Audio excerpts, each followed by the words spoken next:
Magandang araw sa inyong lahat at welcome sa aking channel.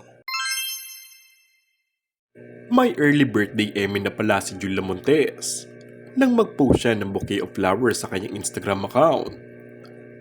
Say ng mga netizens, obvious daw na sobrang inspired at in love daw ang aktres dahil mas feel nitong mag-focus sa love life kesa sa career. Hirit naman ng ilan. Secure na raw kasi ang aktres sa piling ni Coco. Kaya siyang buhayin at busugin ng pagmamahal nito.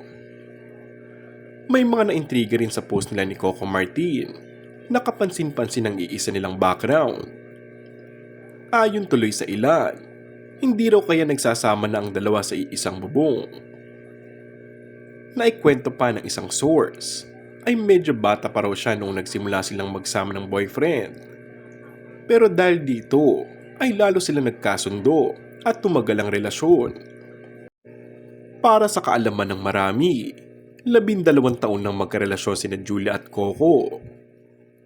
Sinabi rin naman noon ng aktres na swerte siya sa kanyang partner dahil matured na raw itong mag-isip at magdesisyon na talaga namang nakakatulong sa kanilang pagsasama. Maaalalang naging hot topic noon ang mga naging revelasyon ng celebrity couple tungkol sa tunay na estado ng kanilang relasyon. Actually, matagal nang hinihintay na madlang people ang pag-amin ng dalawa, pero parang alam naman ng lahat kung ano ang totoo. Basta kami, hindi naman kami mga bata. Kung ano yung nakikita at iniisip ng mga tao, yun na yun. Mas masarap yung pakiramdam na pribado ang buhay namin. Tahimik, walang mga issue. Ito, masaya kami. And that's all for our today's video.